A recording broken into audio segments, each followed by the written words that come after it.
नमस्ते, मैं हूं जितेश और आप देख रहे हैं प्राइम न्यूज और मैं लेकर हाजिर हूं प्राइम एजेंडा।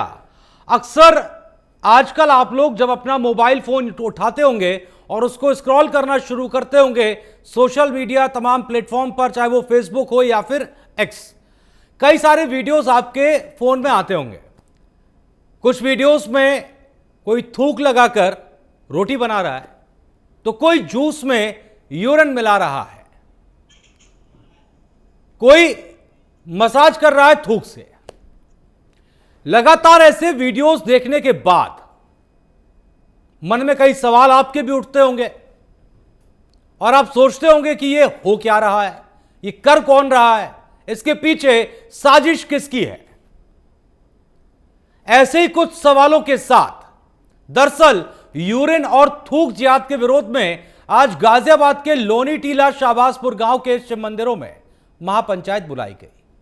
महापंचायत में साध्वी प्राची से लेकर लोनी के विधायक नंद किशोर गुर्जर भी पहुंचे और महापंचायत में आए संतों ने 4 सूत्रीय मांगों को लेकर लोनी के विधायक और उस समय मौजूद एसीपी को एक ज्ञापन सौंपा है। महापंचायत में आई साध्वी प्राची ने अपने तीखे बोलों से जिहादियों पर निशाना साधा और कहा कि बाहर किसी व्यक्ति से सामान खरीदने से पहले उसे रोको, पूछो, जानो, जवाब ना दे तो फिर ठोको। यह साध्वी प्राची की भाषा है जो उन्होंने महापंचायत में इस्तेमाल की है। उन्होंने कहा फादर और चादर के साथ हिंदुओं के गद्दारों से सनातनियों के धर्म भ्रष्ट करने की तैयारी चल रही है और वो यही नहीं रुकी। उन्होंने कहा कि साजिश को बेनकाब करके दिखाना है, जातियों की दीवारों को तोड़कर चादर फादर को हटाइए, अब सनातनियों को बचाइए। अभी कुछ दिनों पहले ही गोरखपुर में मुख्यमंत्री योगी आदित्यनाथ थे और उन्होंने फ्लोटिंग रेस्टोरेंट का उद्घाटन करते हुए जिक्र किया था कुछ घटनाओं का जो आपके मोबाइल फोन में स्क्रॉल करने के दौरान आपकी टेलीविजन पर भी आ रही हैं। उन्होंने कहा था कि ये जो फ्लोटिंग रेस्टोरेंट खुल रहा है यहां पर वो हापुड़ वाला जूस नहीं मिलेगा। उन्होंने कहा था कि इस रेस्टोरेंट में थूक वाली रोटी नहीं मिलेगी। यह सवाल बड़ा है जिसको लेकर तमाम लोगों के मन में एक संशय है और यह सवाल प्राइम एजेंडा का भी है कि क्या इसके पीछे कोई साजिश है, और है तो ये कर कौन रहा है। क्योंकि अगर सवाल सिर्फ मानसिकता पर हम छोड़ देंगे तो चर्चा यह हो जाएगी कि 1 2 3 4 5 6 कैसे। चलिए चर्चा की हम शुरुआत करें उससे पहले यहां पर अहम सवाल जो मैंने आपको बताए, जो जरूरी है, जो बड़े हैं, जिन पर आज की चर्चा होगी। चर्चा की शुरुआत करेंगे खास मेहमानों से, आपको मिलवा देते हैं। हमारे साथ आज की चर्चा में कुछ खास मेहमान जुड़ गए जो आपकी अब स्क्रीन पर आ जाएंगे। हमारे साथ इस खास चर्चा में महंत धर्मेंद्र गिरी जी हैं, हिंदू धर्मगुरु, आपका बहुत बहुत स्वागत है सर। हमारे साथ प्रदीप भटनागर है, भारतीय जनता पार्टी के नेता हैं, प्रवक्ता के तौर पर दमदारी के साथ बीजेपी की बात रखते हैं। हमारे साथ हैदर अली हैं, मुस्लिम स्कॉलर हैं। हैदर जी आपका बहुत बहुत स्वागत है। और डीपी यादव है, समाजवादी पार्टी की आवाज, जो समाजवादी पार्टी का पक्ष दमदारी के साथ, हिम्मत के साथ रखते हैं। चर्चा की शुरुआत करेंगे। यहां पर सबसे पहले प्रदीप भटनागर जी मैं आपके पास आना चाहता हूं। लोनी में महापंचायत हुई, महापंचायत में कहा गया कि अगर किसी से कुछ खरीदना है तो पहले रोको, पूछो, जवाब ना दे तो ठोको। अब प्रदीप जी सबसे पहले जानना चाहता हूं, क्योंकि यहां पर बीजेपी विधायक भी पहुंचे थे, ये महापंचायत क्या किसी भी तरह से कनेक्शन आपका है इससे? इस महापंचायत से क्या संदेश देश को और उन लोगों को मिला है? देखिए, मुझे बड़ा अच्छा लगता, मुझे नहीं, ये पूछ करना मेरा काम नहीं है। मेरे को तो उम्मीद ये थी कि आप पहले समाजवादी पार्टी के नेता को बुलवा के उनकी प्रतिक्रिया लेके फिर आप मेरी लेते तो शायद मुझे भी बोलने में बहुत अच्छा लगता और सवालों का जवाब भी अच्छे से देता। मगर आपने अगर शुरुआत उससे करी, धन्यवाद। मैं इस बात को मैं धन्यवाद करता हूँ। देखिए, किस प्रकार से आज जो धर्म महापंचायत हुई, नौबती क्यों पड़ी ऐसी पंचायत करने की? सबसे बड़ी बात तो विषय ये कि नौबती क्यों पड़ी कि आज इस प्रकार से वीडियो जारी हो रहे हैं जगह जगह, दिल्ली और दिल्ली एनसीआर में, देश में जिस प्रकार से वीडियो आ रही है वो सबको दिख रही है। और अभी हमने देखा, अभी तिरुपति मंदिर का भी देखा, भी वहां के प्रसादम का भी देखा भी। तो ये चीज बताती है, दर्शाती है कि कहीं सजग होना पड़ेगा कि ये क्या चाहता है ये इंसान और खासतौर ये मुस्लिम समुदाय में जो जिहादपन चल रहा है, हाँ। जो ये करा जा रहा है, इससे निजात कैसे मिले? देखिए, मुझे लिखना चाहिए, मैं एक्स पे काफी लोग मेरे साथ जुड़े हैं, मैं बोलता भी हूँ और लिखता भी हूँ कि बताता हूँ कि भाई इस समुदाय हो चाहे किसी भी समुदाय का हो, ये नदी जो उल्टी बह रही है सीधी करें इसको, ये समाज के लिए अच्छा नहीं है। जो भी भड़काने का काम कर रहा है, जो जिस टाइप के जिहाद का काम सिखा रहा है, तो ठीक नहीं है। समाज को सुधारना पड़ेगा, अपनी पीढ़ी को, चाहे वो विशेष तौर पे मुसलमान हो या हिंदू हो। अगर हाथ अगर इधर से चलेगा तो इधर से भी हाथ चलेगा तो ताली बजेगी, बिल्कुल। तो ताली बजने की नौबत ही क्यों आए? हाँ। तो जो देश में, जो हमारे परिवार के अंदर या मोहल्ले के अंदर, कॉलोनियों में, गांव में जो पंचायतें होती हैं, बुढ़े बुजुर्ग बैठती हैं, उनको समझाना पड़ेगा कि पीढ़ी जो तुम्हारी ये गलत राह पे जा रही है। आप ये और छोटा सा उदाहरण दे रहा हूँ, आज जिस प्रकार से रेलवे ट्रैक के ऊपर कभी पाइप, कभी पत्थर, कभी उसके रॉड निकाल देनी, कभी उसके लॉक निकाल देने, ये क्या चल रहा है? ये कौन सा जिहाद का नाम देंगे इसको? आए दिन आज हर गांव पे जिहाद आ रहा है, और ऐसा क्यों कि मुस्लिम समुदाय टारगेट हो रहा है, और मुस्लिम समुदाय का परिवार का ही क्यों है, वो मुसलमान ही क्यों है? तो ये चीज समझने वाली है। हाँ। और देश को भी और मुस्लिम समुदाय के बुजुर्गों को भी समझाना अपनी पीढ़ी को पड़ेगा।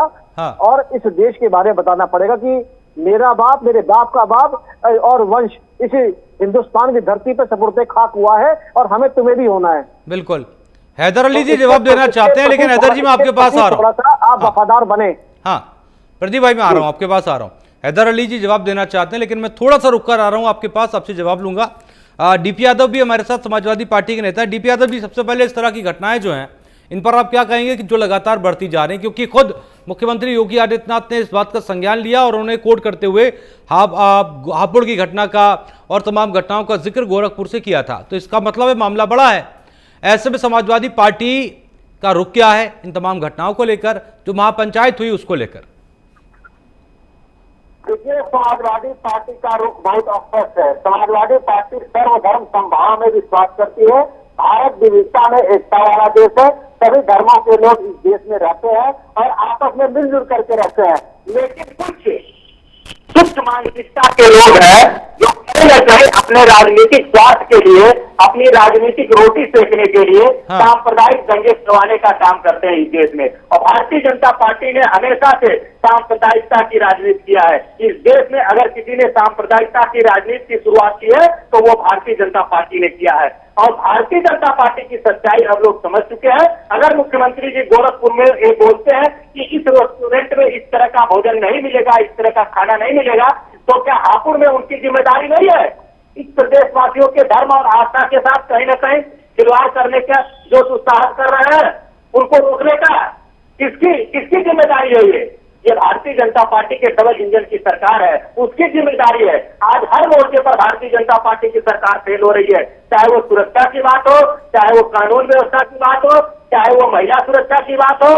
कहीं से भी भारतीय जनता पार्टी इस देश और प्रदेश के लोगों को आश्वासन नहीं दे पा रही है। कर कौन रहा है? दिया भारतीय जनता पार्टी को 2024 के लोकसभा चुनाव में बता दिया कि भारतीय जनता पार्टी के नफरत की राजनीति अब देश और प्रदेश में नहीं चलने वाली है। डीपी यादव जी, मेरा सवाल था सर, ये कर कौन रहा है? ये जिस तरह की वीडियोस आ रही हैं, ये आप जो थूक रोटी में थूक लगा रहे हैं, समस्या यही है। सवाल आपने पूछा क्या और जवाब क्या आया? थोड़ा सवाल तो दोहरा दीजिए, थोड़ा सवाल पूछ लीजिए। बेचारे कहाँ से कहाँ प्रदीप जी, एक सेकंड बिहार पहुंच गए। प्रदीप भाई प्लीज, अभी आऊंगा ना आपके पास, अभी आपसे रिएक्शन लेने आऊंगा। डीपी यादव जी मेरी बात सुनिए, रुक जाइए सर, एक सेकंड। डीपी यादव जी, मेरा सवाल सर ये था, मेरा सवाल ये था कि सर ये लोग हैं कौन? अरे ऐसे मत करिए प्लीज प्रदीप जी। डीपी यादव जी रुकिए, एक सेकंड रुकिए। डीपी यादव जी, मेरा सवाल था कि ये वो हैं कौन लोग, ये कौन लोग हैं जो इस तरह की घटनाओं को अंजाम दे रहे हैं? डीपी यादव जी, ये मैं जानना चाह रहा हूँ। उनको कड़ी से कड़ी सजा मिलनी चाहिए। ये देशद्रोही लोग हैं। हाँ, मैं तो कह रहा हूँ, अब बताइए, क्या भारतीय जनता पार्टी की सरकार फेल हो रही है? डबल इंजन की सरकार है, केंद्र में भी है, राज्य में भी है, तो जिम्मेदारी किसकी है कानून व्यवस्था का पालन कराना है? हाँ, ये बताइए किसकी जिम्मेदारी है जितेश जी? हाँ, ये भारतीय जनता पार्टी की जिम्मेदारी है ना? ठीक है। अब सर बात तो ये भी थी ना डीपी यादव जी, मैं आपके पास आ रहा हूँ, हैदर अली जी के पास चलूंगा। सवाल ये भी था ना कि जब कार्रवाई इस तरह की होती है और होगी, तो यहाँ पर कई सारे तमाम लोग अब्दुल हैं भाई, जो आ जाएंगे वो समाज ये का- कहेंगे कि जानबूझ के टारगेट किया जा रहा है। ठीक है हैदर अली जी, समाज मैं आपके में पास आ रहा हूं। सर बुजुर्गों का सवाल क्या ये काम है कि इसे एक नाम दे दिया गया है थूक जिहाद, और थूक जिहाद के नाम पर ये घटनाएं लगातार चल रही हैं, और अब महापंचायत होती है और महापंचायत से ही फरमान निकल कर आता है। भारतीय जनता पार्टी के प्रवक्ता और दूसरे लोग भी ऐसा प्रयास करते हैं कि इस तरीके की चीजों को एक वर्ग विशेष पे थोपने की। सबसे पहले मैं इस शेर के माध्यम से उनसे कहना चाहता हूं कि कोई राम कहता है, कोई रहमान कहता है, कोई राम कहता है, कोई रहमान कहता है। आग न लगाओ मजहब के नाम पर, हमारे खून की धाराओं में हिंदुस्तान बहता है। क्या अभी बात? आप एक सवाल कर रहे थे मुसलमानों को सिखाओ, आखिर ये सिखाओ। रुकिए ना प्रदीप जी, प्लीज। देखिए मैं आपके बीच में नहीं बोला, आदरणीय प्रवक्ता जी, मुझे आपका नाम नहीं पता है, लेकिन आप प्रदीप एक बड़ी भटनागर पार्टी के हैं। प्रवक्ता हाँ। हैं, सम्मानित है, इसलिए आप थोड़ा सा सम्मान से मेरी बात को धैर्य से सुनने का प्रयास करें। अभी आपका एक सवाल था ये लोग कौन करते हैं, मैं पूछना चाहता हूँ तिरुपतिनाथ में जो लड्डुओं में मिलावट की गई वो कौन लोग हैं? क्या उनका कोई ध्यान नहीं है? उनको पर कोई उंगली नहीं उठाने वाला है। वो सवाल छुपा दिए गए हैं। अरे इस देश में ऐसा एक नियम है, जो खाद्य विभाग है, जो हमारा फूड विभाग है, वो इस विभाग कार्रवाई करे। तिरुपतिनाथ में जिन लोगों ने मिलावट की उनके लिए भी कड़ी से कड़ी सजा होना चाहिए। और यदि कोई मुसलमान थूक या पेशाब या इस तरीके की गंदगी करता है तो उसके लिए भी कड़ी से कड़ी सजा होना चाहिए। और इसके लिए संविधान ने हमारा खाद्य विभाग बनाया है, उसके अधिकारी गली गली घूस लेते हुए तो नजर आ सकते हैं, लेकिन जांच करते हुए नजर नहीं आते हैं। इसलिए ऐसे लोगों का हौसला बुलंद है कि वो भारत में वैमनस्यता फैलाने के लिए कभी थूक का कभी मुंह का इस्तेमाल करते हैं। ऐसे लोगों को कड़ी से कड़ी सजा की मैं मांग करता हूँ। और दूसरी बात मैं बता देना चाहता हूँ, मुसलमान या इस्लाम से इसका कोई वास्ता नहीं। हम लोग तो बिना नहाए और नहाने के बाद वुजू करने के बाद ही नमाज अदा कर सकते हैं। तो अगर ऐसी गंदी मानसिकता के लोग हमारे बीच में भी हैं तो उनके विरुद्ध कड़ी से कड़ी कार्रवाई करके ये अच्छी बात है। इतिहास बनाना चाहिए, एक नजरिया बना देना चाहिए कि इस तरीके के लोगों की हिंदुस्तान में बहुत अच्छी बात है हैदर अली जी, मैं आपकी तारीफ करूंगा कि आपने इतनी हिम्मत दिखाई और खुलकर अपनी बात रखी। आप तारीफ के काबिल है। शुक्रिया। बहुत बहुत शुक्रिया आपका, आपने जिस तरह से हिम्मत के साथ बात रखी। प्रदीप जी अब आप बीच में बोलिए, आप कुछ बोलना चाह रहे थे, उसके बाद मैं महंत जी के पास चलूंगा। देखिए बिल्कुल, मैं अभी पहले तो मैं समाजवादी पार्टी के इनका जवाब दे दूं। इन्होंने किस प्रकार अपना जो वक्तव्य रखा, सवाल कुछ था, वक्तव्य कुछ और रखा। आज जिस प्रकार से घटना दिन प्रतिदिन बढ़ती जा रही है उससे कोई नहीं था। देखिए जिसने भी करा वो जुर्म है, मगर जिस जुर्म में मुसलमान ही क्यों। अभी जिस प्रकार से भाई साहब मुझे एक छोटा सा पैराग्राफ सुना रहे थे, बहुत अच्छा सुनाया, सुनने में बड़ा अच्छा लगता है। क्या ये देश में समाज में जो लोग बैठे हैं हम और आप जैसे, कौन सुधारेगा? भारतीय जनता पार्टी सुधारेगी समाज को? समाज को शाम का सुधारने का काम है बुजुर्ग लोगों का, उम्रदार लोगों का, तुम्हारे मेरे जैसे लोगों का, जो कुर्ता पजामा पहन के और कलफ लगा के तो 50 लोगों में नेतागिरी करने बैठ जाते हैं। ये हमारा आपका काम है अपनी युवा पीढ़ी को समझाना। यहाँ बैठ के हम टाइम पास करने आए केवल, और अपनी बातें रख के उल्टी सीधी चले जाएंगे, मुद्दों पे बात नहीं करेंगे। ये घटनाएं क्यों बढ़ रही हैं? कि कोई पेशाब मिला रहा है जूस में, कभी कोई रोटी में थूक कर रहा है, कोई क्यों कुछ बढ़ कर रही रहा है है। तो जानना चाह रहे हैं जी वही तो चीज है। ये कौन कराना चाहता है? ये कौन देश का जो देश के अंदर दुश्मन आया हुआ है, जो हमारे बच्चों को बड़गला रहा है, हमारे बच्चों से ये काम करा रहा है? प्रदीप जी कौन है वो लोग? सर पूरी कौम बदनाम हो रही है। समझने वाली तो यही है, जो बच्चे बिगड़ रहे हैं इस कौम के, ये ध्यान देना पड़ेगा ना उनको, बुजुर्गों को। आज विषय ये है, मुद्दा ये है, बात इस पे होनी चाहिए। हिंदू महापंचायत क्यों हुई इस पे कोई नहीं बोलेगा। आज लव जिहाद, कभी कभी पेशाब जिहाद, कभी थूक जिहाद, कभी रोटी जिहाद। क्यों? एक कावड़ में एक चीज निकाली गई कि अपने नाम का बोर्ड लगाएंगे आप। अब नाम कोई भी रखे, प्रोप्राइटर अपना नाम लिखिए। क्यों छुपे काम कर रहे हैं? क्या हिम्मत नहीं है? अगर मैं सलीम हूं तो सलीम लिखने में काहे की दिक्कत है? आप शुभम लिखिए, शुभम गार्डन लिखिए, प्रोप्राइटर सलीम लिखिए, काहे की दिक्कत है? क्यों छुपे काम करा जाए? अरे डंके की चोट पर ये देश वो है जो लोग डंके की चोट पर युद्ध भी लड़ते हैं और डंके की चोट पर रहते भी हैं। तो इस चीज का आप लोग पक्ष ना लें और न्यायपूर्ण बात करें। कानून कुछ नहीं करेगा, नाम तो कुछ करेगा। ठीक है, एक सेकंड एक एक करके। डीपी यादव जी, हाँ, मैं आपके पास आ रहा हूँ। उससे पहले चूंकि महंत जी काफी देर से इंतजार कर रहे हैं, एक सेकंड प्रदीप भाई आ रहा हूँ। महंत जी काफी देर से इंतजार कर रहे हैं, उनका एक रिएक्शन जरूरी है।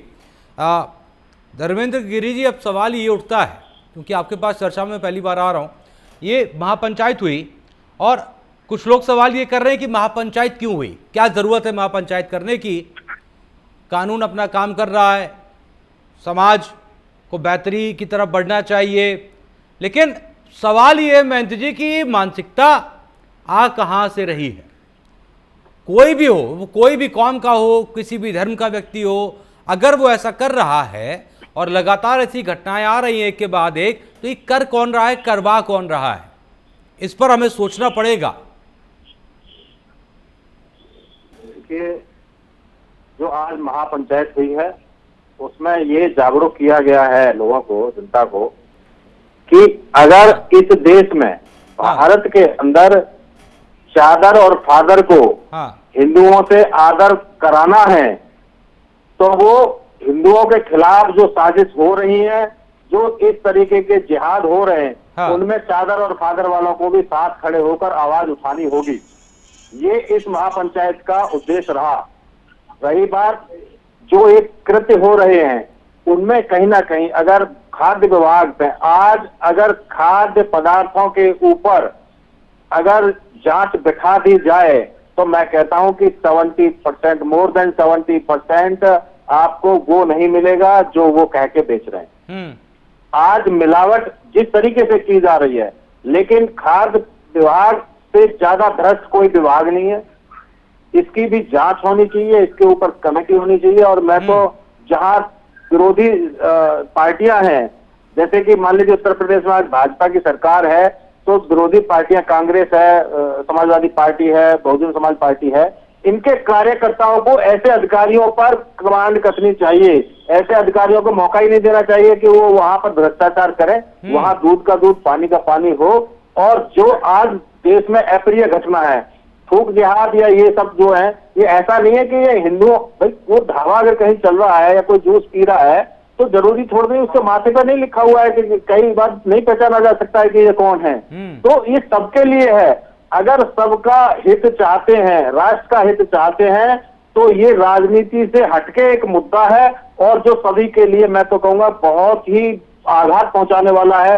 ऐसा अगर किसी को पता चल जाए कि मैंने अभी जूस पिया है या रोटी खाई है या कुछ खाया ऐसा या प्रसाद लिया है तो उसमें इस तरीके का कुछ था, तो मैं कहता हूं आदमी अपने आप को हीन भावना से देखेगा खुद को। तो इसलिए खुद का बदलाव बहुत जरूरी है और भ्रष्टाचार से लड़ने के लिए सभी को आगे आना चाहिए। अब एक सवाल है और वो सवाल अब हमारे चारों मेहमानों से किससे पूछूं, थोड़ा सा मैं कंफ्यूज हूं। मैं सवाल बता देता हूं। सवाल सर ये आ रहा है मन में कि अब जैसे खाद्य विभाग है, उसकी जिम्मेदारी है कि तमाम जो भी खाना बन रहा है कहीं पर भी जो लोगों को बांटा जा रहा है या फिर बेचा जा रहा है उसकी जांच हो, उसमें पता चल जाएगा मिलावट है कि नहीं। लेकिन सर एक रोटी की जांच जो है वो एक एक रोटी की जांच कैसे होगी? वो जो आटा गूंथा गया है उसमें तो कुछ नहीं है ना, लेकिन रोटी में अगर थूका गया है तो एक एक रोटी की जांच कैसे होगी? क्या ये संभव है? आप में से कोई भी जवाब दे सकता है। ठीक है हैदर जी। मैं तो आप देखिए, बहुत सुंदर सवाल आपका किया और बहुत ही विचारणीय सवाल है आपका। और सर्वप्रथम मैं जो हमारे साधु समाज से गिरी जी बैठे हैं उनकी निष्पक्षता पे उन्होंने बड़ी अच्छी बात की, उसका भी मैं स्वागत करता हूं। देखिए, रोटी की जांच कोई नहीं कर सकता, ये बहुत ही अहम और बहुत ही मुख्य सवाल आपने किया है। लेकिन इसमें मेरा सजेशन ये है कि हर ऐसे स्थान पर जहां पे खाने पीने की चीजें आम जनता को दी जाती हैं, उसको देने वाला चाहे हिंदू हो या मुसलमान, उसके उस स्थल पे, कार्य स्थल पर कैमरे लगा देना चाहिए और समय समय पर उन कैमरों के द्वारा उसकी जांच करते रहना चाहिए कि इस तरीके की कोई घटना, कोई गंदगी तो नहीं कर रहा है जिससे हमारे देश में खराब वातावरण बने। और मैं इसीलिए जो गिरी जी ने कहा, वास्तव में जब उन्होंने चादर फादर कहा तो मुझे थोड़ा सा अजीब सा लगा कि चादर फादर एक नया शब्द आया है। लेकिन जब उन्होंने ये कहा कि चादर फादर को अगर सम्मान लेना है तो हिंदुओं का जो कष्ट है उसके साथ आवाज में आवाज मिलाना होगी, तो मैं भी ये बात कहता हूं कि अगर किसी को भी कोई कष्ट होता है तो जब तक हम लोग हिंदू, मुस्लिम, सिख, ईसाई अगर एक साथ होकर एक मंच पे आवाज नहीं उठाएंगे तब तक समस्या का समाधान नहीं हो सकता। हम लोगों को एक मंच पे बिना राजनीति की सोच के आना ही पड़ेगा। बहुत ये अच्छी बात है और ये एक विचारणीय सवाल भी है। प्रदीप जी, अगर जैसे कि आज महापंचायत हुई, ठीक, महापंचायत में तमाम जो हिंदू धर्म के लोग हैं वो मौजूद थे, विधायक जी मौजूद थे, साध्वी प्राची मौजूद थी।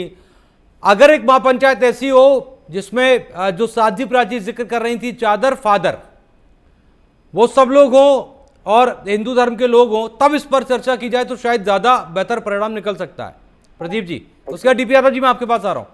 जी जी, देखिए वह चादर और फादर की बात तो ये है, देखिए अगर आपने फादर की बात करी है तो फादर बता देता हूँ, हमने भी अपने गाजियाबाद जिले के अंदर बहुत सारे पकड़े भी हैं ऐसे लोग जो क्रिश्चियन मशीनरी को लेकर धर्म परिवर्तन कर रहे हैं, और हमने धर्म परिवर्तन के आपके चैनलों पे बहुत सारी घटनाएं देखी है।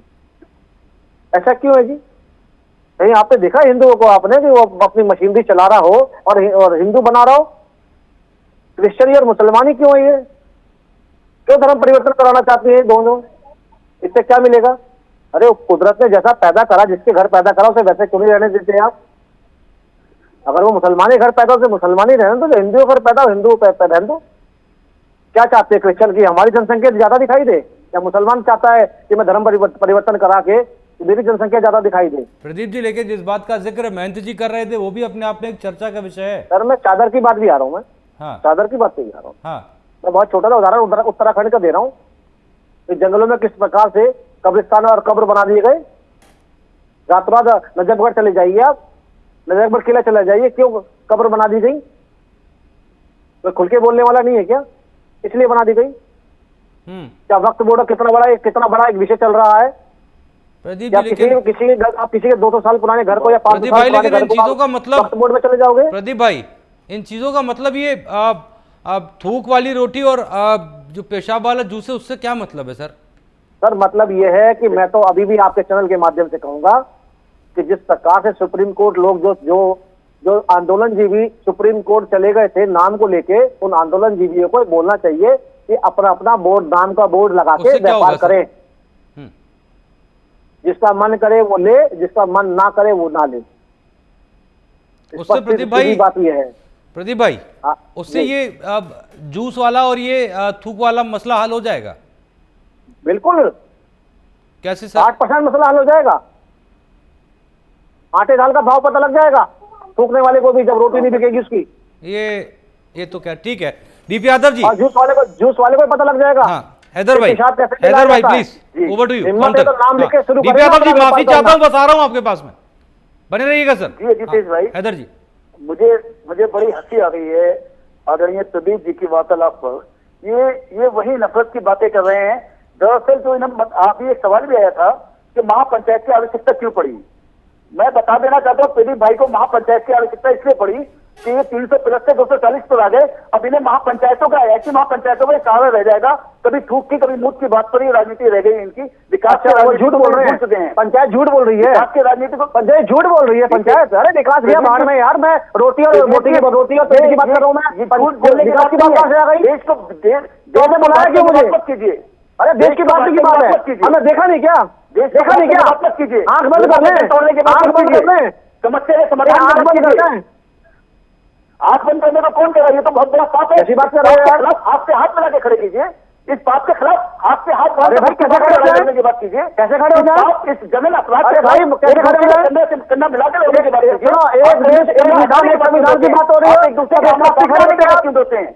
हमें गंगा जमनी सिखा रहे हो, आपके साथ खड़े हैं। हमें मत सिखाइए गंगा जमनी को आवाज दीजिए। हमारे सूफी संत इस मुद्दे पर गंदी बात नहीं है कि कोई व्यक्ति एक दूसरे व्यक्ति को अपना थूक खिलाए, इससे गंदी बात तो हो नहीं सकती। तमाम हिंदुस्तान के लोग खड़े होंगे। अरे भाई समाज बोलो ना, आप तो नहीं बोल रहे। क्या वैसे कर देंगे?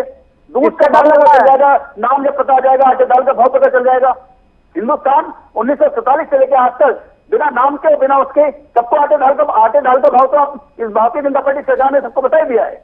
अब आप नाम लिखने की नौबत क्यों आ रही है? नाम लिखने की नौबत क्यों आ रही है? चलिए नाम लिखने की आप रुकिए जरा एक सेकंड, प्रदीप भाई रुकिए, हैदर भाई रुकिए, एक सेकंड रुकिए प्लीज, दोनों लोग रुकिएगा। DP Yadav ji over to you. आप काफी देर से चर्चा में मैं आपके पास नहीं आ पाया, और डीपी यादव जी के बारे में कहा जाता है क्योंकि कई चर्चाएं होती रही हैं, जब खामोश रहते हैं उसके बाद जब बोलते हैं तो फिर सबकी बोलती बंद करते हैं। डीपी यादव जी, अब ये पूरा घटनाक्रम देखने के बाद, पूरी चर्चा देखने के बाद समझ क्या आया?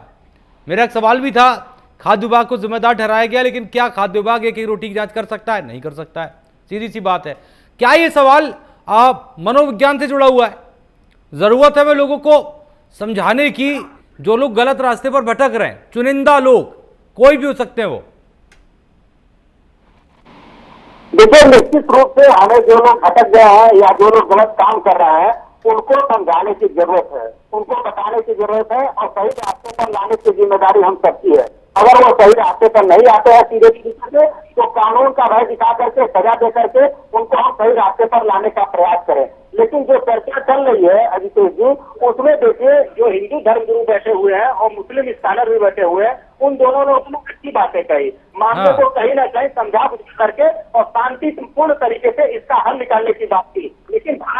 लेकिन भारतीय जनता पार्टी के जो मित्र हमारे यहाँ बैठे हुए हैं वो बराबर आग में घी डालने का ही काम कर रहे हैं, उसको सुलझाने का ही काम कर रहे हैं। ये किस प्रकार से भड़के, क्योंकि इनके डीएनए में, इनके जीन में दंगा फसाद सांप्रदायिकता समाई हुई है। वो यही चाहते हैं। अरे आप अगर ये चाहते हैं कि सबका नाम लिख दिया जाए, जिसकी इच्छा जहां से वो खरीदे, तो आप सबकी जाति भी लिख दीजिए, उस पर लिख दीजिए, उस पर बताइए फलाने वर्मा, फलाने पटेल, फलाने कश्यप, फलाने निषाद, फलाने यादव। नहीं तो अगर ऐसा है तो फिर सभी लिखे, ठीक है।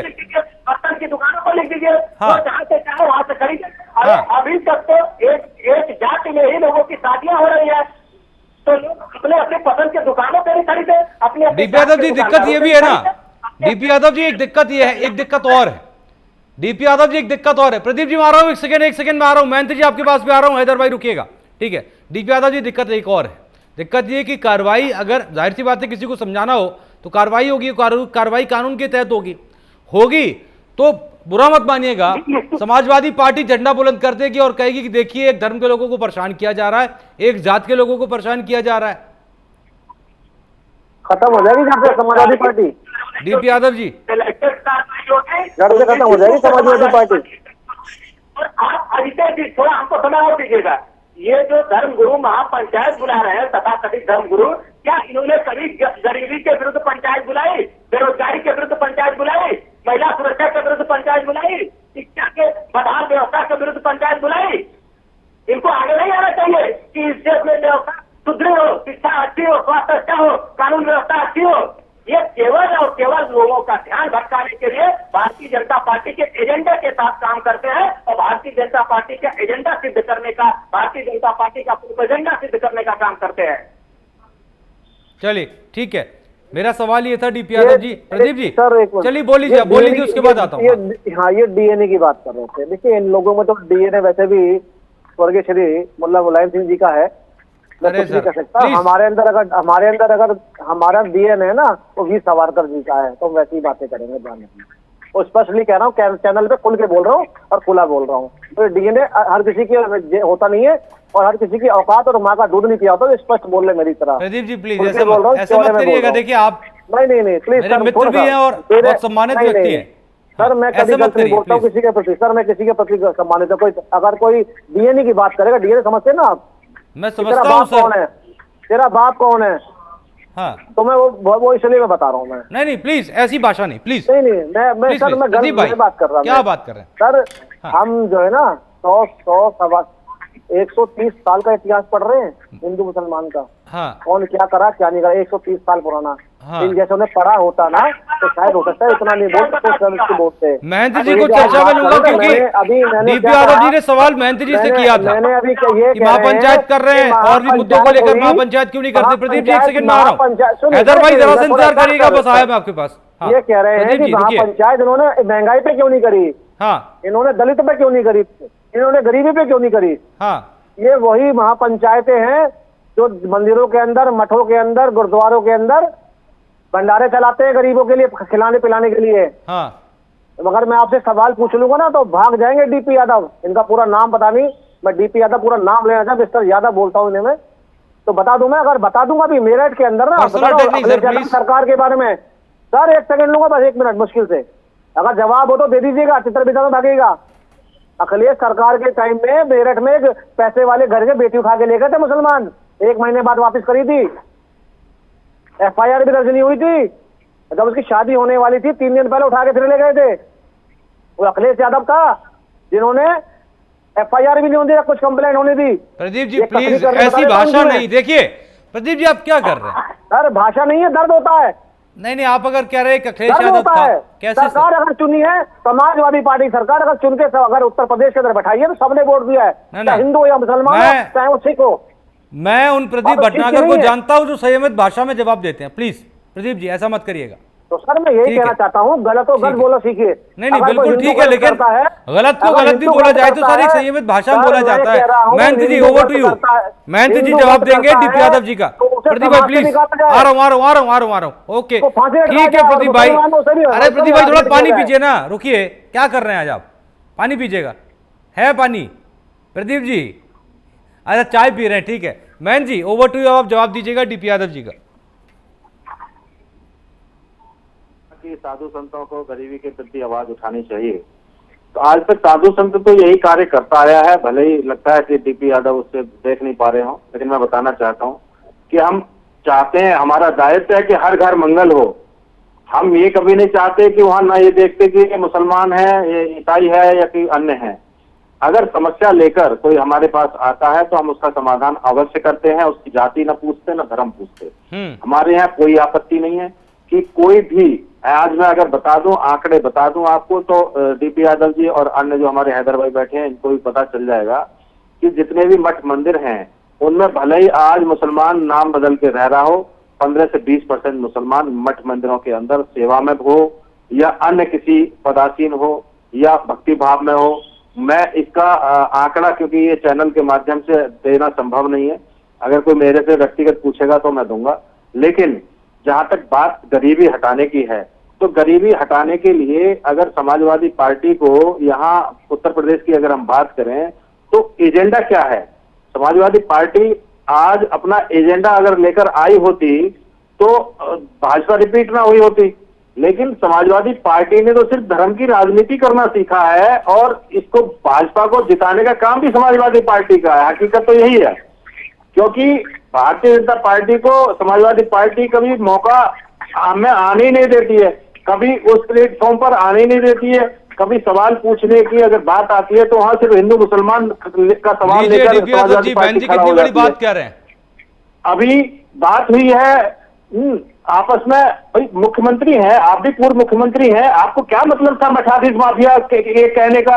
आपको क्या मतलब था? फिर उसका जवाब भी आप लोगों ने सुन लिया कि गूगल से ढूंढना है कि मठाधीश की क्या है, गूगल से पूछना है। भाई गूगल पर भी तो कुछ ऐसी मानसिकता वाले लोग बैठे हैं ना जो उल्टा सीधा डाल रहे हैं। गूगल से ही अगर चलेगा तो फिर तो हम कहाँ हैं?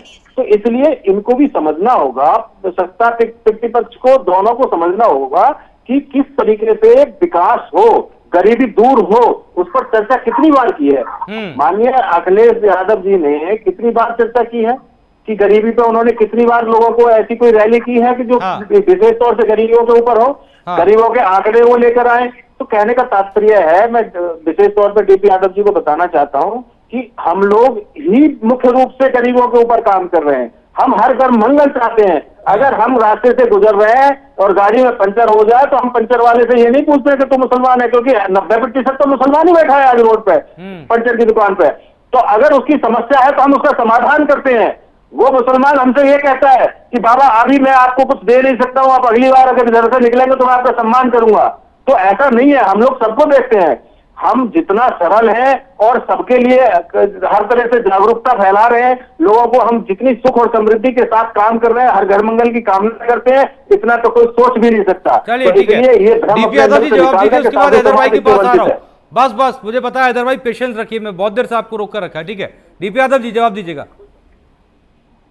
जी, मैं यहाँ जो हमारे हिंदू धर्म गुरु बैठे हुए हैं उनकी बात से इत्तेफाक रखता हूँ और इनका इस्तेमाल करता हूँ कि इन्होंने बहुत अच्छी बात की, सामाजिक सौहार्द बढ़ाने वाली बात की। इनके जैसे संतों की समाज में बहुत जरूरत है, जो सामाजिक एकता की बात करें, सामाजिक सौहार्द की बात करें, आपसी भाईचारा की बात करें और सर्वधर्म समभाव की बात करें, सबको साथ लेकर चलने की बात करें, आपसी एकता और भाईचारा को बढ़ाने की बात करें। हमको ऐसे लोगों की जरूरत नहीं है जिनके सोच जहरीले हो, जो समाज को बांटने का काम करे। आपसी एकता और कहीं न कहीं भाईचारा हो, उसको समाप्त करने की बात करें। मैं इसकी प्रदीप जी रुकिए ना एक सेकंड देखिए, प्लीज। यादव साहब एक सवाल है, यादव साहब एक सवाल और है, यादव साहब एक सेकंड, यादव जी, अरे प्रदीप भाई प्लीज रुकिए ना, आ रहा हूँ प्लीज। एक मिनट यादव जी, एक सवाल और पूछा उन्होंने। अभी अखिलेश जी ने मठ मंदिरों को गाली बकी है, उससे भी जो बोल दीजिए जरा, जो अखिलेश यादव ने मठ मंदिरों को जो गाली बकी है उससे भी बोल दीजिए। 2024 का लोकसभा का चुनाव परिणाम आया है, भारतीय जनता पार्टी के लोग अपना मानसिक संतुलन खो दिए हैं। चौकलाहट में वो कोई भी बयान दे देते हैं, वो ये नहीं जानते हैं कि अब जनता की बात को समझिए, जनता के मन की स्थिति को समझिए, जनता क्या चाहती है उसको जानिए। अब आपके झूठ की नफरत की के दिन लग गए हैं, अब नहीं चलने वाले हैं आपके झूठ का एजेंडा। आपके नाटक नोटंकी की राजनीति नहीं होने वाली है। अखिलेश जी ने क्या करा है बोल के मठ मंदिरों को जो गाली चलिए, बकी है रुकिए। वो क्या करा है? अखिलेश जी ने काम अच्छा, अखिलेश यादव जी ने काम अच्छा करा है। प्रदीप भाई रुकिए ना, एक दीप यादव जी सुनिए सुनिए प्लीज, दोनों महानुभाव रुकिए, एक सेकंड रुकिए प्लीज सर, प्लीज रुकिए। ऐसे नहीं होता ना 1 to 1, रुकिए ना डीपी यादव जी, प्रदीप जी, प्रदीप भाई प्लीज रुकिए एक सेकंड, डीपी यादव जी रुकिए, कहाँ जा रहे हैं आप? एक सेकंड रुकिए ना, रुक जाइए डीपी यादव जी प्लीज, सुनिए ना एक बार, सुनिए। हैदर भाई आप सुन रहे हैं इतनी देर से पूरी चर्चा को, मैं अपना पॉइंट ऑफ व्यू आपको बताता हूँ। मुझे ये पूरा खेल जो है वो सिर्फ एक साइकोलॉजिकल खेल लग रहा है। हम लोग कहते हैं ना साइको किलर, कोई दिमाग से एक चीज़ के पीछे पड़ जाता है तो उसको हम लोग साइको बोलने लगते हैं। यहाँ पर मुझे लगता है कि सिर्फ एक साइकोलॉजिकल खेल है इसके पीछे, जो कुछ लोगों के दिमाग में एक फितूर शायद डाला गया, एक दूसरे से कहाँ से आया ये नहीं पता, लेकिन ये है जिसकी वजह से कोई रोटी में थूक दे रहा है, कोई दूध में पेशाब मिला दे रहा है, और बदनाम जो है वो जाहिर सी बात है, मुझे कहने में कोई दो राय नहीं है कि बदनाम जो है कम हो रही है। ओखला के अंदर मिले थे वो नहीं दिखा था आपने, लग जिहाद प्रदीप भाई प्लीज रुकिए ना, मिले थे ना आप अभी तो जी थोड़ा आप गलत जा रहे, मैं टोकूंगा आपको, न्यायपूर्ण बात ही कर रहे हैं आप। अगर उस दुकान से आप भी जूस पीते होते तो आप थोड़ा सा ना पक्ष विपक्ष वाली बात करें, सच्ची की तरह बोले। प्रदीप भाई एक चीज बताइए, सुनिए ना मेरी बात सुनिए। अच्छा मैं आप चीज कह रहा हूँ, प्रदीप भाई सुनिए ना, प्रदीप भाई कहीं आपने मुसलमान बेटे टारगेट होते देखी है? अरे मेरी बात तो सुनिए प्रभु, एक सेकंड, मेरी बात तो सुन लीजिए, पक्षपात बात मत कीजिए। अरे मेरी बात तो सुन लीजिए ना, महान जी प्रदीप जी मेरी बात तो सुनिए। ये महंत जो मेरे साथ बैठे हैं, पता नहीं महंत है नहीं, मैंने शक्ल नहीं देखी इनकी। प्रदीप जी मेरी बात सुनिए, अच्छा एक सेकंड सुनिए सर, प्लीज सुनिए ना, सुनिए। जम्मू कश्मीर में चुनाव चल रहा है, प्रदीप जी मेरी आवाज आ रही है? बिल्कुल साहब आ रही है। जम्मू कश्मीर में चुनाव चल रहा है, जम्मू कश्मीर में हम देखते थे कितनी सारी आतंकी घटनाएं होती थी और उनमें जम्मू कश्मीर की बात शामिल होते थे, तो प्रधानमंत्री क्या कहते हैं कि वो भटके हुए लोग हैं, हमारे अपने बच्चे हैं, भटक गए हैं, कहते हैं ना, उनको सही रास्ते पर लाना है, कहते हैं ना।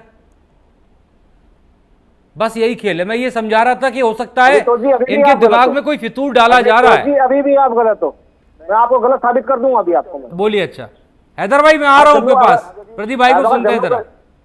अगर आप जम्मू कश्मीर की बात कर रहे हैं ना, जम्मू कश्मीर आपने 36 साल पहले देखा है, और जम्मू कश्मीर का जब हालत खराब हुई, चाहे वहां कोई समुदाय हो और विशेष जो है मुसलमान, जब उन्होंने देखा कि जो मुसलमानों के नाम पे सरकार बना के कई लंबे टाइम तक बैठे और उन्होंने कुछ नहीं करा, ना जल दिया, ना पानी दिया, ना उन्हें रोजगार दिया, तो जब से क्या नाम केंद्र शासित प्रदेश बना तो बीजेपी की सरकार ने एक देश श्रेष्ठ भारत और विकसित भारत के नाम पे काम करा और उन्हें अपना बनाया।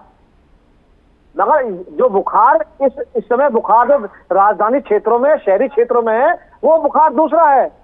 जम्मू कश्मीर का बुखार दूसरा है।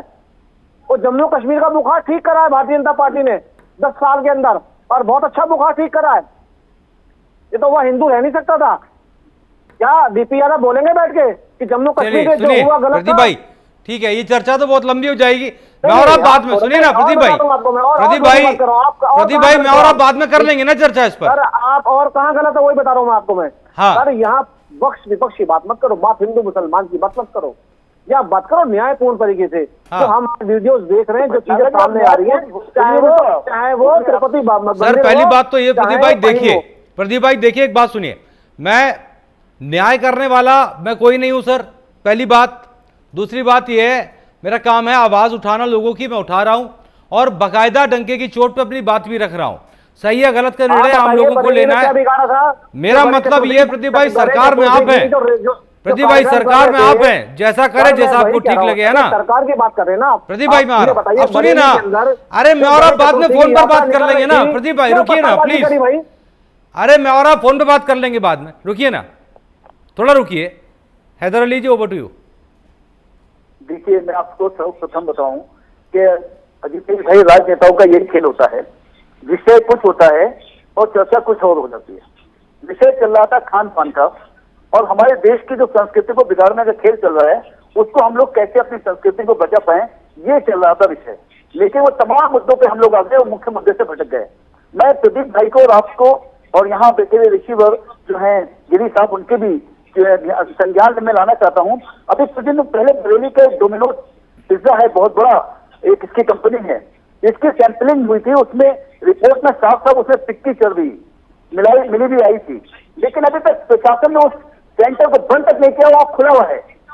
तो क्या यहाँ पे मुसलमान का नाम होगा जहाँ राशिद साजिद होंगे अगर इत्तेफाक से, बदनसीबी से, जबकि मैं मुस्लिम स्कॉलर के तौर पर यहाँ बैठा हूँ, तो मैं कहना चाहता हूँ कि इस्लाम से ऐसे लोगों का कोई वास्ता नहीं जो किसी दूसरे मजहब के लोगों को या खुद के मजहब के लोगों को इस तरीके से गंदगी से खिलाए। हमारा इस्लाम साफ साफ कहता है, लकुम दीनुकुम वलियदीन, आकाश तुम तुम्हारे मजहब पर, हम हमारे मजहब पर, हम अपने मजहब पर हैं। तो इसलिए ये तो मजहब, प्रदीप भाई बात सुन लीजिए प्लीज। आपका आवेश मुझे सत्ता से प्रेरित लग रहा है, बार बार मैं फिर वही कह रहा हूँ, आप बात सुनिए। तो ये जो डोमिनोज पिज्जा है, इसके बाद कार्रवाई कौन करेगा? इसके खिलाफ तो कोई महापंचायत नहीं होती है। महापंचायत होगी नाम के पीछे राशिद या साजिद या जावेद हो, तो महापंचायत होगी। डोमिनोज पिज्जा के खिलाफ कोई महापंचायत नहीं होगी। हम डोमिनोज पिज्जा भी मान करते हैं कि ऐसे लोगों के खिलाफ जो हिंदू और मुस्लिम सिख ईसाई, अरे क्यों नहीं बनते मंदिर पढ़ने? मंदिर वाले ने उस कारतूस की क्रांति की थी, जिस कारतूस पे गाय की और की चर्बी लगाई जाती थी। जब हिंदू और मुसलमानों ने दोनों ने मिलकर हमारी क्रांति की थी, 1857 की क्रांति जिसे कहा जाता है। तो आइए एक दूसरे से हाथ मिलाकर, हाथ पकड़कर आवाज उठाते हैं। ये 2024 की क्रांति कहते हैं कि किसी को भी न झूठा खिलाने देंगे, न थूक खिलाने देंगे, न मूत खिलाने देंगे, न किसी जानवर की चर्बी खिलाने देंगे। हाथ मिलाइए। तो बंटवारे की बात करने प्रदीप भाई क्यों इतना आवेशित हो जाते हैं? भाई ठंडे दिमाग से सोचिए कि ये मेरी बात का जवाब दीजिए, हम लोग ठंडे दिमाग से देखेंगे। सर मेरी बात का जवाब दे दीजिए सर, एक जवाब तो दे दीजिए। चलिए बताइए, आपके यहाँ चलता है हलाल का गोश्त? बिल्कुल चलता है ना, बिल्कुल। और मेरे चलता झटके का गोश्त, खा लेंगे? झटके का गोश्त खाएंगे आप? नहीं चलता, मेरे हाथ लगा चलता। मैं आपको जवाब दे देता हूँ सर, तो मैं आपको जवाब दे देता हूँ। जब देख रहे हैं या सर खा लेंगे? सुनिए आप मैं तो जवाब लंबा मत कीजिए, ये जवाब दे दीजिए, खाएंगे या नहीं? आपके आदरणीय प्रदीप भैया, मैं आपसे भाईचारे की बात कर रहा हूँ सर, मैं तो आपके भाईचारे की बात कर रहा हूँ। आप भाईचारे की बात कर रहे हैं, लेकिन आपके लिए भी गोश्त नहीं लिखा गई। क्यों नहीं खाएंगे भाई? भाईचारे की बात कर रहे हैं आप, तो भाईचारे की बात कर रहे हैं ना। गिरी महाराज क्या बता दें क्या दोस्त आपके यहाँ भाईचारा खत्म हो गया? भाईचारा खत्म हो गया? क्या झटके का गोश्त हिंदू धर्म में खाना जायज है? या आप ऋषियों से पूछिए। नहीं, हिंदू धर्म में तो गोश्त खाना जायज नहीं है। हिंदू धर्म में तो गोश्त खाना जायज नहीं है सर। अब आपका भाईचारा कहाँ चला गया? आपका भाईचारा कहाँ चला गया? भाईचारे हलाल मुझे आप तेरे साथ नहीं खाएंगे आप? भाईचारा कहाँ चला गया? झटके का गोश्त नहीं खा, मैं झटके का गोश्त नहीं खा सकता। मेरे इस्लाम ने मुझे हलाल गोश्त खाने की इजाजत दी, तो मैं हलाल गोश्त खाऊंगा। हमारे भी भाई हिंदू धर्म में मैं भाईचारा का, मेरा भाईचारे की बात का ड्रामा क्यों कर रहे हैं? मैं भाईचारे का ड्रामा क्यों कर रहे हैं? आप यहाँ पे प्रदीप भाई आपने सवाल कर लिया, आप जवाब ले भाषा बड़ी गंदी है। चारा मत बनाइए, बोलते चारा नहीं है हम। आप चारा होंगे समाजवादी पार्टी वाले, चारा नहीं है। देखिए आपने उत्तर प्रदेश के अंदर पूरे भारत किसी सवाल का जवाब नहीं है, सिर्फ किसने के। चलिए वापस आते हैं, अपने किसी दोस्त को हल्का गोश्त खाने की दावत भी नहीं दूंगा। मुझे एक बात और बता दीजिए, अभी हम मदरसे की बात कर रहे थे, अभी परिवार मदरसे की बात कर रहे थे, अगर मदरसे की बात कर रहे थे। एक सेकंड रुकिए ना प्रदीप भाई प्लीज, हैदर जी रुकिए एक सेकंड। ऐसे किसी को समझ में नहीं आ रहा है ना, रुकिए डीपी यादव जी, क्या ये विषय जो पूरी चर्चा हम कर रहे हैं जिसको लेकर तो जी पूरे एक्सपोज हो चुके हैं। भाईचारा सुन लिया होगा आपने? यादव जी मेरी आवाज आ रही है?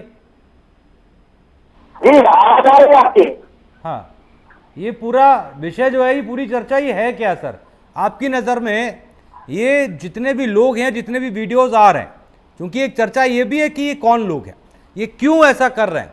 क्योंकि मैंने बताया कि हो सकता है कि एक साइकोलॉजिकल खेल हो, लेकिन प्रदीप जी ने कहा नहीं, ऐसा नहीं है ना? देखिए आदित्य जी, ये पूरी चर्चा यही है कि भारतीय जनता पार्टी की सरकार कई न कई लोगों की धार्मिक आस्थाओं को सुचारू रूप से और सही तरीके से व्यवस्थित करने में नाकाम हो रही है। यादव जी की आवाज ठीक करें। भारतीय जनता पार्टी की सरकार कानून व्यवस्था स्थापित करने में नाकाम हो रही है। बताइए, भ्रष्टाचार इतना बढ़ गया है, फूड एंड सेफ्टी डिपार्टमेंट कहाँ है? तरह तरह के तमाम लोग जो है घूस लेते हुए पकड़े जा रहे हैं, इंस्पेक्टर लोग चेक नहीं कर रहा है, और फिर जिनके ऊपर शिकायतें दर्ज होती है उनके ऊपर कार्रवाई नहीं हो रही है, तो ये कैसे चलेगा? ये बताइए। ये धर्म का मुद्दा नहीं है, ये इस देश में कहीं न कहीं कानून का विषय है। कानून बना हुआ है, हर विभाग का अपना अपना काम बना हुआ है, विभाग अपने अनुसार काम नहीं कर रहा है। जी डीपी यादव जी, सवाल पूछ लीजिए। रुकिए ना, एक सेकंड सर, एक सेकंड। किया था उस पर क्या बोलेंगे? 12 साल की दलित हिंदू बच्ची पे अभी बलात्कार का मामला जो आपके महानगर अध्यक्ष जो अयोध्या के जो उन पे करा गया है, उसमें क्या बोलेंगे? अभी तक तो आपने इस्तीफा दिया नहीं। क्यों दलित की बेटी हिंदू की बेटी को क्यों टारगेट करा? मानसिक कह रहे हैं आप इसे? तुम्हारा मुखिया डीएनए मांग रहा है, डीएनए टेस्ट की रिपोर्ट मांग रहा था आपका मुखिया। इतना स्कूल में राज नीचे गिर गया आप लोग, कुछ शर्म कीजिए आप लोग। उसका केस नहीं दर्ज हुआ, ये महिला सुरक्षा की बात करते हैं। आपका महानगर अध्यक्ष जो बलात्कारी है आपका भाजपा, आपका समाजवादी पार्टी का नहीं है नेता? वो है या नहीं? तो आप बता दीजिए। आप बलात्कारियों को, आपकी सरकार आपका है नेता, आपने अपने नेता तक को बाहर निकाला नहीं, आपने बलात्कारी को आपने यहाँ बैठकर सफाई देने की बात कर रहे हैं। यहाँ पे आज समाजवादी इस एक महीने में 4 समाजवादी पार्टी के नेता पकड़े गए। बलात्कारियों को हौसले हुए थे आपकी सरकार में। आपको तो इतनी शिक्षा रहनी चाहिए कि 12 साल की बच्ची के साथ बलात्कार होता है, वो रिपोर्ट आने के लिए भटकती है, आपकी सरकार में रिपोर्ट कर देनी होती है। ये कैसी सरकार है? किस तरह की महिला सुरक्षा हो रही है? यादव जी, मुद्दों पर जवाब देना सीखिए, तितर बतर मत भागा करो, स्पष्ट सीधी सीधी टॉक टू टॉक किया करो, क्लियर। जैसा मैं करता हूँ स्पष्ट, मैं पीछे आगे नहीं भागता, मैं तो वर्तमान की बात करता हूँ। अगर वर्तमान में जी रहे हैं, वर्तमान की बात अच्छी लगती है करते में, आपके बस की नहीं है वर्तमान में बात करते हुए। प्रदीप जी लगे हाथों एक जवाब दे दीजिएगा। प्रदीप जी लगे हाथों एक जवाब दे दीजिएगा कि उत्तर प्रदेश की जनता और वो तमाम जनता जो इस तरह की रोटी जूस से जिसका सामना हो रहा है, उसको लेकर सरकार क्या कर रही है और क्या स्टेप लेगी? बिल्कुल, देखिए जी, रोटी हो चाहे जूस हो चाहे व्यक्ति की असमत हो, अगर कोई जिहाद करेगा वो किसी धर्म का हो, मुसलमान हो या हिंदू हो या सिख हो, बख्शा नहीं जाएगा और बुलडोजर चलेगा। स्पष्ट कह रहा हूँ बैठ के। और उत्तर प्रदेश की जनता को ईमानदारी से अगर अपना पेट पालन करना है तो ईमानदार की जिंदगी जीनी पड़ेगी, ईमानदारी से अपना काम तो सुप्रीम कोर्ट ने मना कर दिया है, कह रहे हैं डीपी यादव जी बता रहे थे। कोई बात नहीं, फिर क्या हो गया? कर दिया तो क्या हो गया? हाँ। कानून अपना काम करेगा ना अपने दायरे में। कानून अपना काम करेगा। आपको सुप्रीम कोर्ट की बात भी रखेगा, मगर हरकत करने वाले को आपके चैनल के माध्यम से कहना चाहूंगा, वो किसी धर्म का हो, उसको संभल के काम करना पड़ेगा। जिहाद का जो माइंड में चल रहा है उसको निकालना पड़ेगा। ये जो मेरे साथ एक मुस्लिम स्कॉलर बैठे थे और ये मदरसे की बात कर रहे थे, इनके मदरसों के अंदर भी अब्दुल हमीद और एपीजे अब्दुल कलाम साहब को नहीं पढ़ाया जाता है। जिस दिन पढ़ाने लगेंगे ना तो जिहादी नहीं निकलेंगे, देश प्रेमी निकलेंगे। ठीक है। हाँ, तो थोड़ा सा मेंटलिटी की बात है कि क्या चल रहा है। देखिए साहब, बहुत छोटे उदाहरण दे रहा हूँ। एक जो है एक कानून, एक भारत एक सीए की बात चली थी। देखिए जिहाद कैसा था। इस भारत के अंदर जितनी मस्जिदें थी या नमाज पढ़ने आती, वहां पे बाकायदा स्पीकर और पोस्टर लगा दिए गए थे।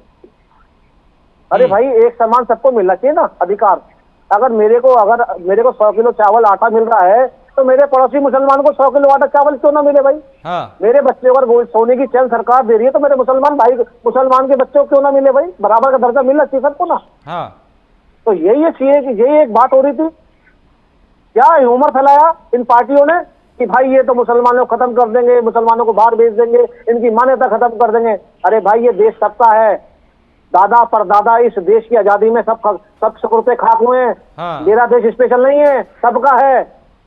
और ये जिहाद कर रहे हैं, उनको सिखाना समझाना पड़ेगा, ये भी आप लोगों का काम है। बहुत अच्छी बात है, ठीक है। हैदर भाई, ओवर टू यू।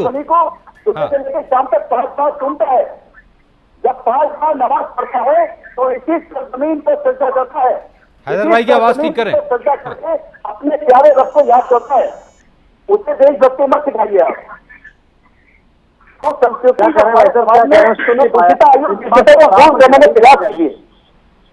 हाँ, ये क्या कह रहे हैं, तो आवाज साफ नहीं आता है। हाँ, करा रहे हैं। हैदर भाई दोबारा बोलिए, आपकी आवाज ठीक अब करा दिए। मैं सुधीर भाई से निवेदन कर रहा हूँ कि मुसलमानों को देशभक्ति का पाठ न पढ़ाएं। वो मुसलमान जब 5 बार नमाज अदा करते हैं तो इसे हिंदुस्तान की सरजमीन पर अपने अल्लाह के लिए सजदा करते हैं, को सुनते हैं। और मैं आपको बताना चाहता हूँ कि हमारे मदरसों से जैसे जिनको आपने भी नाम दिया था, उन जैसे देशभक्त नहीं निकलते हैं। हमारे यहाँ अल्लाह खान जैसे निकलते हैं जो अपना सर इस देश के लिए कुर्बान कर देते हैं और फांसी के फंदे को चूमकर इस देश का नारे लगाकर अपनी जान दे देते हैं। माफी नामा लिखकर देने वाले लोग हमारे मदरसे से नहीं निकले, इस बात से हमें गर्व है। ठीक है महंत जी, अब आगे क्या? महापंचायत हो गई, इस तरह की घटनाएं जो है वो सामने आई, उसके बाद महापंचायत हो गई, अब आगे क्या? देखिए, अभी हैदर जी कह रहे थे कि हमारे महंत जी मेरी आवाज आ रही है? नाम से ये निकलते हैं, लेकिन हमारे मुसलमान उपराष्ट्रपति हामिद अंसारी जी ने जो 2045 का जो एजेंडा था PFI, उसमें उनका नाम आया, तो किस मुसलमान ने उसका विरोध किया? तो कहीं ना कहीं ये दोहरी राजनीति, मुसलमान वास्तव में करना बंद कर देंगे तो देश का कल्याण होगा, राष्ट्र का कल्याण होगा, जनता का कल्याण होगा। जहां तक बात आज मुद्दे की है, जो खान पान और जिस पर जो चल रहा है, इस पर अगर मुसलमान, मैं अभी इनसे हामिद जी से पूछ लेता हूँ कि इसकी सजा क्या हो। अगर कोई इसमें ऐसे पाया जाता है और उसका पूरे साक्ष्य मिलते हैं, वीडियो मिलता है कि उसने ऐसा किया है, तो उसको सजा क्या होनी चाहिए? तभी तो कोई डरेगा। सजा कुछ है नहीं, चला जाएगा जेल, चला जाएगा 4 दिन बाद, 3 महीने बाद बाहर आ जाएगा। तो उसकी सजा का प्रावधान भी तो आप बताएं कि क्या होनी चाहिए, तभी तो लोगों में डर होगा। जहाँ सजा नहीं है तो वहाँ कुछ नहीं है, लोगों को मजा आ रहा है करने में, लोगों को TRP मिल रही है, लोग सोशल मीडिया से पैसा कमा रहे हैं ये सब करके। तो कहने का तात्पर्य है कि जो सजा हो तो फिर मजा नहीं लूट पाएंगे ना, तो सजा का प्रावधान आगे लेकर आए आप लोग। ठीक है हैदर जी, हाँ हैदर भाई बोलिए। मैं साधु जो हमारे गिरी जी लगे हैं उनको पुनः धन्यवाद देता हूं कि उन्होंने वास्तव में जिस आज पहली बार मैं जीवन में ऐसे साधु से मिला हूं जो बिल्कुल सत्यता की बात कर रहे हैं, मुझे बहुत प्रसन्नता हो रही है। और ये बात बिल्कुल सच है। मैंने मंचों पे कहता हूं कि मेरे आका हजरत मोहम्मद मुस्तफा सल्लल्लाहु अलैहि वसल्लम जो अमन और अमन का पैगाम लेकर इस दुनिया पर आए, अगर उनके नाम पर कोई लश्कर तैयबा चलाएगा और हिंदू भाइयों को गोली चलाएगा या विस्फोट करेगा, तो जब तक मुसलमान इसके खिलाफ उतरते नहीं आएंगे तब तक बचे हुए हिंदू ये नहीं समझेंगे कि ये मुसलमान सिर्फ नाम का था और इनका इस्लाम इस चीज की इजाजत नहीं देता। हमें इस सवाल का जवाब दीजिए। आ रहा हूँ प्रदीप जी, आ रहा हूँ प्लीज, आ रहा हूँ, फाइनल कमेंट लेने आ रहा हूँ। जब तक हिंदू का सवाल पूछना मेरे होगा, जुल्म होगा, तो मुसलमान को भी आना ही पड़ेगा। चलिए ठीक है हैदर भाई, ठीक है, ठीक है प्रदीप जी 40 सेकंड में फाइनल कमेंट करिए, 40 सेकंड बस, उसके बाद DP यादव जी के पास आऊंगा। हैदर जी से एक सवाल है मेरा। हैदर जी काफिर किसको कहते हैं, इतना बता। आप सवाल मत करिए सर प्लीज, समय नहीं है। हमें बताया बिल्कुल बहुत अच्छा सवाल आपने किया। जो खुदा के वजूद से इनकार करे वो काफिर। चलिए आप झूठ बोल रहे हो। DP Yadav ji, DP Yadav ji final comment 40 second please, जल्दी से। प्रदीप भाई रुकिए, हैदर जी रुकिए 1 सेकंड। जी जी प्रदीप भाई प्लीज रुकिए ना। DP यादव जी मेरी आवाज आ रही है? जी आ रही है आपकी आवाज। फाइनल कमेंट एक 30 सेकंड। देखिए आदित्य जी, मेरा कहना सिर्फ ये है कि जो भी अपराधी है, जो भी दोषी है, इस प्रकार से धार्मिक भावनाओं को कहीं ना कहीं आघात पहुंचाने की चेष्टा कर रहा है, उसको कड़ी से कड़ी सजा मिलनी चाहिए। चाहे वो तिरुपति बालाजी में प्रसादम है, हाँ, गाय की चर्बी पिलाने का मामला हो, हाँ, या अन्य कहीं का मामला हो, बताइए कितने लोगों की भावनाओं के साथ वहां खेल हुआ है। ठीक है प्रदीप भाई 30 सेकंड फाइनल कमेंट, दमदारी वाला बोलिए। जो लोग यहाँ बैठ के मठ मंदिरों को गाली बकते हो और वो भाईचारे की बात कर रहे हैं, शोभा नहीं देता पहली चीज। हाँ। और मुस्लिम समुदाय को अपने हाँ। उनके बुजुर्गों को ये चीज संभालनी और समझानी पड़ेगी, हाँ। अपने युवाओं को ये हरकतें ना करें। इस चलिए। तरह बढ़ती जा रही, दिन प्रतिदिन बढ़ती जा रही है। हाँ चलिए, और मैं कुछ गरम तो कुछ आखिरी नरम। निवेदन और आप लोगों ने मेरे आखिरी निवेदन और साथ करूंगा। आप ये चर्चा की और सार्थक चर्चा करने की कोशिश की, थोड़ी बहुत गर्मी हुई, कोई बात नहीं। हैदर अली जी बहुत बहुत शुक्रिया, प्रदीप भाई आपका भी बहुत बहुत शुक्रिया, महंत जी आपको प्रणाम, और डीपी यादव जी आपका भी बहुत बहुत शुक्रिया हमारे साथ खास चर्चा में जुड़ने के लिए। तो जाहिर सी बात है, ये घटनाएं अपने आप में बहुत कुछ सबक देती हैं। सबक क्या ये खेल सियासी है, क्या ये खेल दिमाग का है, या फिर इसके पीछे एक बड़ी साजिश है जो लगातार ये काम कर रही है। सवाल ये है कि ऐसे लोगों को रोका कैसे जाएगा। आज की खास चर्चा में इतना ही। न स्याही के दोस्त, न सफेदी के दुश्मन, हमें आईना दिखाना दिखा देते हैं। नमस्ते।